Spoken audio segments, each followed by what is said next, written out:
ఆమెకి ఎక్కడికి వస్తున్నట్టు కూడా ఇంతవరకు అనౌన్స్ చేయలేదు. ఏపీ నుంచి అండమాన్ దాకా ఎక్కడైనా పనిచేస్తారన్నారు, తెలియదు. ఒకవేళ వస్తే కాంగ్రెస్ పార్టీ నాయకురాలుగా వస్తారు. ఇలాంటి గతంలోనే జరిగింది.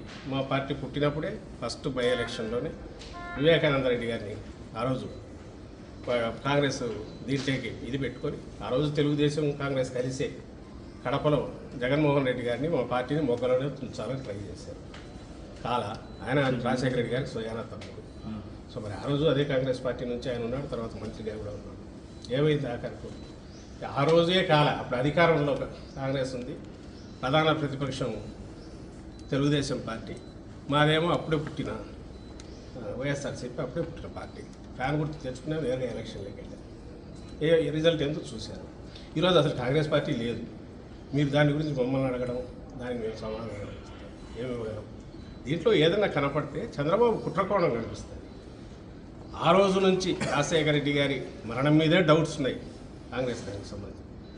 దాని తర్వాత వచ్చిన పరిణామాలలో జగన్మోహన్ రెడ్డి గారి మీద పెట్టిన తప్పుడు కేసుల్లో కానీ ఇటు టీడీపీ కాంగ్రెస్ కలిసే చేసాయి. అక్కడి నుంచి ఆ జర్నీలో కాంగ్రెస్తో ఇప్పుడు ఈయన తెర వెనుకో ఏదో ఒక రకంగా అయితే కాంటాక్ట్లో ఉంటున్నాడు. ఇప్పుడు కొత్తగా దానికి మళ్ళీ ఇంత జీవం పోసి జగన్మోహన్ రెడ్డి గారి మీద దుమ్ము ఎత్తిపోయించడం ఎట్లా, లేదా ఏదైనా ఓటు ఏదైనా ఉంటే కొంచెం లాగ్గలమా అనే ఒక దింపుడు కళ్ళ ఆశతో ఈరోజు ఈ ప్రయత్నాలు చేస్తున్నారు. అంటే కాంగ్రెస్లో చేరడం వెనుక టీడీపీ చంద్రబాబు హస్తం ఉందనా? ఖచ్చితంగా మొత్తం దాన్ని ఫెసిలిటేట్ చేసే దాంట్లో అది ఏ రకంగా డైరెక్ట్ వచ్చిందో కానీ మొత్తం మీద వచ్చి ఇది ఇట్లా జరిగితే ఆయన తనకేం కావాలనేది అందరి ద్వారా చేయించడానికి చేసే ప్రయత్నాల్లో అందులో తాజాగా ఇది కొత్తది ఇప్పుడు జరిగింది. కాంగ్రెస్లో షర్మిలమ్మ గారి ప్రవేశంగా ఇప్పుడు జరగబోయే డ్రామా కూడా ఆయనకు కావాల్సింది ఏంటి, స్టేట్ డెవలప్మెంట్ కానీ స్టేట్లో జరుగుతున్న పరిణామాలు కానీ 14-19 మధ్య ఏం జరిగింది, ఇప్పుడు జరుగుతున్న అభివృద్ధి కార్యక్రమాలు సంక్షేమ కార్యక్రమాల మీద కానీ చర్చ జరగకూడదు. ఆ పేరు మీద ఆ అజెండాతో జనంలోకి వెళితే ఆయనకు మైనస్ మార్కులే వస్తాయి. ఎందుకంటే జగన్మోహన్ రెడ్డి గారు మేనిఫెస్టోలో చెప్పినవన్నీ చెప్పనివి కూడా పాజిటివ్ చాలా అమలు చేశారు, ప్రూవ్ చేసుకున్నారు.